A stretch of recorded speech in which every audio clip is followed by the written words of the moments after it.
కదా. ప్రభుత్వానికి అధినేత నువ్వు, రాష్ట్రానికి ముఖ్యమంత్రి నువ్వు. సరే ఇంకా ఎన్ని రోజులు ఆ విషయం చెప్పే పని మాకైతే అర్థం కావట్లేదు. నేను ఆయన మాట్లాడిన మాటలు, ఢిల్లీకి పోతే ఇజ్జత్ లేదు, ఆయనే చెప్తాడు ఢిల్లీకి పోతే అక్కడ గౌరవం లేదు, ఇజ్జత్ లేదు అని. మరి 72 సార్లు ఎందుకు పోతున్నావు? ఏ ముఖ్యమంత్రి ఇంతవరకు సాధించిన రికార్డు నువ్వే సృష్టించినావు. 30 నెలల్లో 72 సార్లు అంటే సగటున నెలకు కనీసం 2.5 సార్లు ఢిల్లీకి పోతా ఉన్నావు. ఎవరు రమ్మంటున్నారు నేను? మరడా ఎందుకు పోతున్నావు? ఢిల్లీలో ఇజ్జత్ లేకపోతే ఎందుకు పోతున్నావు అని అడుగుతా ఉన్నా. వాస్తవానికి నిన్న రేవంత్ రెడ్డి గారు ఎన్ని చెప్పినా ఒకటి వాస్తవం. నా తెలంగాణ కోటి రతనాల వీణ అని దాశరథి గారు ఏదైతే ఆనాడు నిజామాబాద్ జైలు గోడల మీద రాశారో, అలాంటి తెలంగాణ కోటి రతనాల వీణ మాత్రమే కాదు, ఇప్పుడే మా శ్రీనివాస్ యాదవ్ గారు చూపెడుతున్నారు. 1 కోటి ఎకరాల మాగాని అని చెప్పి, మాగాణం అని చెప్పి రుజువు చేసింది కేసీఆర్ గారి నాయకత్వం. దానికి సాక్ష్యం ఇది. నేనేది ముఖ్యమంత్రి గారి లాగా నోరేసుకొని ఊరికైనా లెక్కలు లేకుండా పత్రాలు లేకుండా మాట్లాడట్లేదు. This is statistics from government. Telangana Markfed నుంచి, తెలంగాణ ప్రభుత్వ వెబ్సైట్ నుంచే తీసుకుని, directorate of economics and statistics మీరు చూడొచ్చు. 2014-15లో మన రాష్ట్రంలో మొత్తం ఆ రోజు ఎన్ని హెక్టార్లలో సాగు అయ్యేది అంటే 26,13,000 హెక్టార్లు మాత్రమే.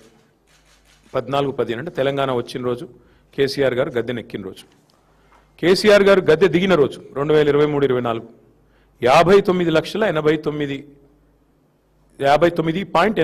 లక్షల హెక్టార్లు అంటే 1 కోటి ఎకరాల మాగాణం పెరిగింది. కేసీఆర్ గారి పరిపాలనలో 1 కోటి ఎకరాలు అదనంగా సాగులోకి వచ్చిన మాట వాస్తవం. ఇక దానికి ప్రతిఫలంగా ఏముంటుంది మీకు?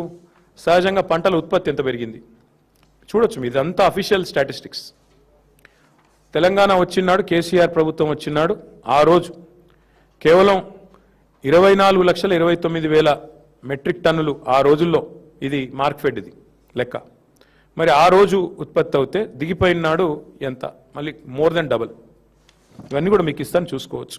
సీజన్ వైజ్ ఎంత పెరిగింది, సాగు ఎంత విస్తీర్ణం జరిగింది, ఎంత పెరిగింది, పంటల ఉత్పత్తి ఎట్లా పెరిగింది, ఇవన్నీ లెక్కలతో సహా మాట్లాడతాం.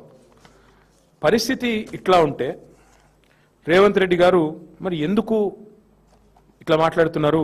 ఎందుకు పదే తెలంగాణ రాష్ట్రాన్ని అవమానిస్తున్నారు? మాకు అర్థం కావట్లేదు. అసలు ఢిల్లీకి ఎవరు రమ్మన్నారు నిన్ను?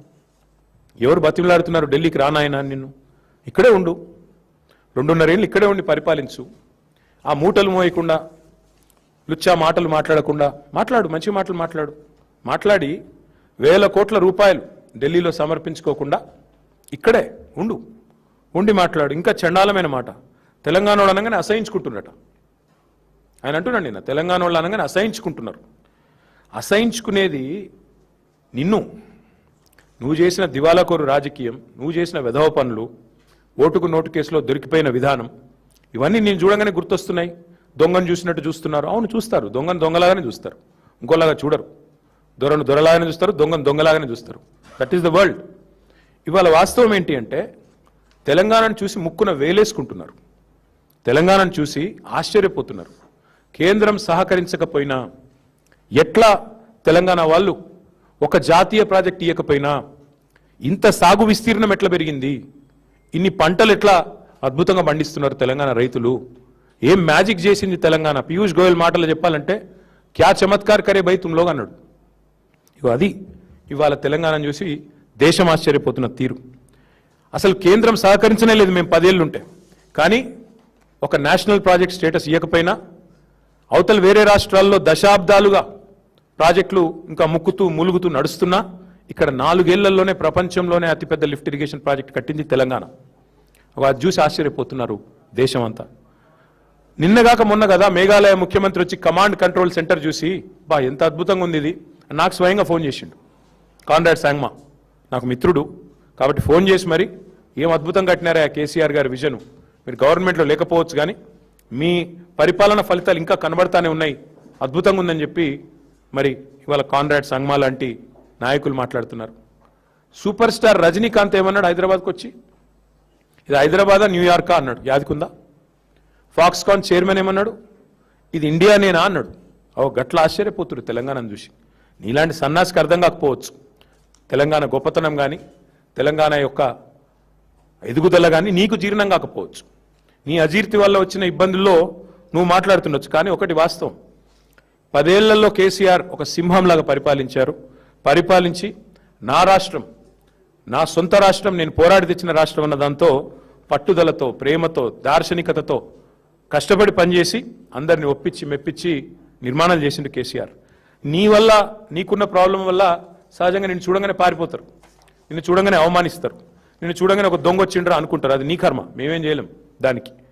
ఇవాళ తెలంగాణ వాస్తవంగా చెప్పాలి అంటే అప్పులు కాదు, మేము చేసింది ఎంత అప్పు అని వీళ్ళ దోస్తే అడిగిండు, ఎవరో కాదు.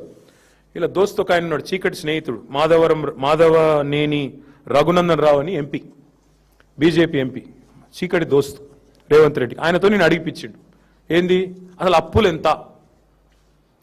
ఎంత అని పార్లమెంటులో ఒక ఎంపీ గారు అడిగితే పార్లమెంట్లో కేంద్ర ప్రభుత్వం ఇచ్చిన, మీ బడేబాయ్ ఇచ్చిన సమాధానం, మీ పెద్దన్న, మీ బడేబాయ్ ఏం చెప్పినల్లా, కేసీఆర్ వచ్చిన రోజు అప్పులెంత, దిగిపోయిన రోజు అప్పులెంత అంటే ఇగో ఇది, this is the total picture presented to parliament by RBI by CAG.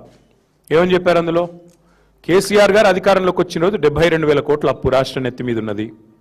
KCR దిగిపోయిన రోజు 3,50,000 కోట్ల అప్పు. Total public det of Telangana. ఇది పార్లమెంటులో సాధికారంగా కేంద్ర ప్రభుత్వం రిజర్వ్ బ్యాంక్ని అడిగి ఇచ్చిన లెక్క.